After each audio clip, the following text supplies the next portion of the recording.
Nah, gue udah kasih tahu kan, kalau UTBK tuh udah different beast lah istilahnya gitu, udah monster yang beda nih dari ulangan harian. Jadi cara belajarnya harus beda. Nah, di mana nih ya cara belajar bedanya?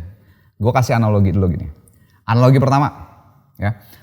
Kalau kalau ujian harian tuh bisa jadi lo bikin kandang anjing gitu kan, ya kan, bikin kandang anjing doang nih berarti apa? Oh, ambil kayu jebret, mungkin 4 jam beres kali gitu kan, setengah hari dah gitu kan, jadi.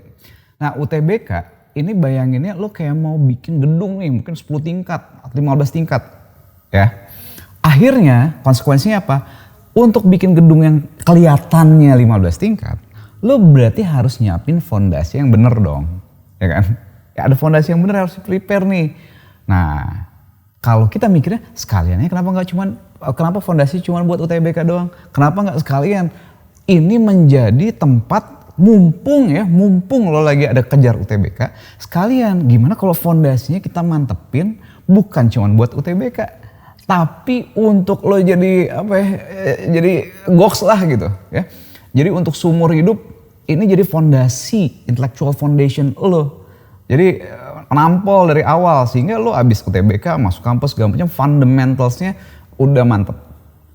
Nah, jadi targetnya seperti itu. Itu analogi pertama, analogi gedung. Berikutnya apalagi nih ya, apalagi nih masalah dari persiapan UTBK. Persiapan UTBK masalahnya gini. Kalau misalnya lo nyiapin satu bab, abis itu bab berikutnya, permasalahan yang sering terjadi, pengalaman gue udah ngajar belasan tahun nih ya, yang terjadi adalah abis satu bab beres, dua bab ketiga, bab satu bisa lupa semua. Iya, ya kan? Lo satu bab ya biasa kan, normal, bab satu, bab dua, bab tiga, pas balik lagi bab satu, wah udah lupa lagi. Bab empat, nah terus kalau gitu gimana caranya? Nah berarti kalau gitu nyusun schedule-nya pun akan harus beda, ya. Gitu. Jadi nyusun schedule-nya, cara belajarnya, kapan nyelip, kapan fokus, itu harus beda. Belum lagi baru satu bab yang dari satu pelajaran yang sama nih.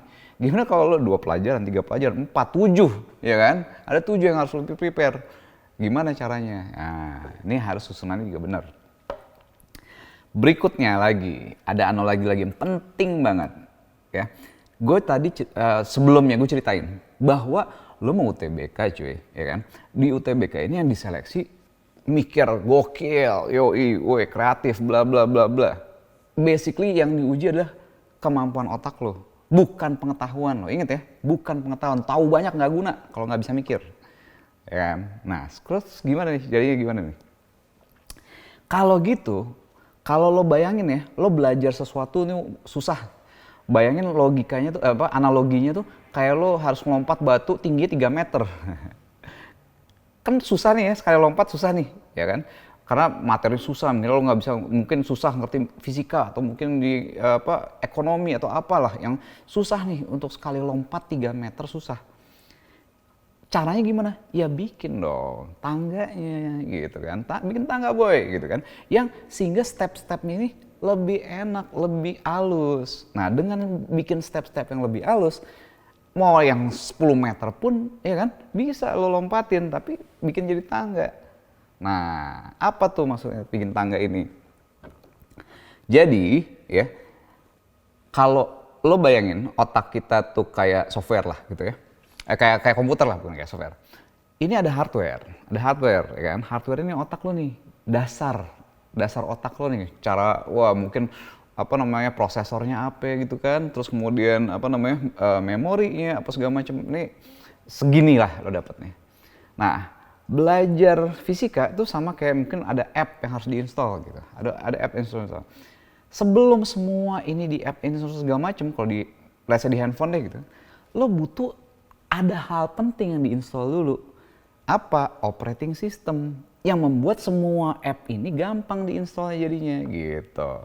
Nah, operating system lah itulah yang kalau pakai analogi gedung dialah fundamental, ya kan? Kalau analogi tadi lompat tinggi gitu kan, itulah tangga-tangganya yang ngebentuk lo supaya bisa lompatnya gampang gitu. Juga bisa lo pakai cara, ya kalau kita mikirnya gini, wah UTBK susah, gue nggak bisa ngerti fisika, ini segala macam susah. Kenapa? Wah ada yang ngerasa gue nggak pinter gini-gini nih. Solusinya apa? Bikin pinter aja dulu. Kan kalau ngerasa waduh gue beda, gue aduh kurang nih apa segala macam, gue otak gue lemot, otak gue gini, otak gue gitu segala macam, ngeluh. Jangan pusing ya. Jadi yang kita lakuin seharusnya apa? Ya upgrade dulu dong otaknya, ya kan? Mungkin nggak sih upgrade otak? Sangat dimungkinkan, ya sangat dimungkinkan. Nah, gue sendiri pribadi ya dulu waktu SD IQ gue 114, terus tes IQ naik sampai tinggi lah pokoknya dah gitu. Ya, pas kuliah gitu, itu IQ gue udah bisa tinggi banget lah. Bukan mau sombong, tapi intinya yang gue mau cerita bahwa proses upgrade itu sangat mungkin terjadi. Di gue terjadi, di beberapa murid gue terjadi signifikan ya, IQ 85 bisa diterima di STI ITB dan beberapa hal yang lain. Nah, kuncinya adalah bagaimana bikin fundamental yang kuat. Yaitu nomor 1, fundamental mikir yang kuat tuh ada nggak latihannya? Ada, ya ada banget. Yang paling basic di mana? Di Zenius kita punya Zen Core Practice, ada Core Insights. Itu buat upgrade otak. Jadi pertama, belajar matematiknya bukan sebagai matematika, tapi sebagai mikir secara matematis, mathematical thinking gitu. Kan? Kedua, verbal logic. Bahasa bukan cuma sekedar bacot doang, nggak jelas isinya apa. Wes, gimana cara berbahasa secara teratur? Bukan masalah lo teratur tuh jadi kaku gitu, jadi ikutan PWB kaku gitu. Ya walaupun PWB penting juga buat PBM gitu. Tapi fokusnya adalah bagaimana ketika lo ngomong jelas, mana yang subjek ini segala macem, artinya apa, maksudnya apa. Jelas nih premis-premisnya apa segala macem. Nah, itu verbal, logika, ya, pola pikir. Jadi mikir tuh ada aturannya. By the way, gue pernah nanya nih ya ke banyak orang gitu. Siapa yang bisa mikir? Hampir semua pasti ngerasa bisa mikir. Gue tes soal logika, cuma 1% yang bisa jawab, ya kan? Nah, ada aturan yang orang nggak tahu, nggak pernah belajar gitu aturan mikir. Nah, ya, jadi 1. Mathematical thinking, verbal reasoning, logic, verbal segala macam. Ya bonus lah bahasa Inggris gitu kan. Nah, ini fundamentals lo latihan berulang-ulang sampai mantep, sampai level 100 gitu Zen Core-nya. Ini sangat ngebantu seharusnya untuk lo bikin fondasi dasar yang mantap ya. Kira-kira kayak gitu. Itu ada lagi nggak fondasi-fondasi yang lain? Ada mentalnya, ininya, itunya segala macam. Nah, itu buat bahan lanjutan.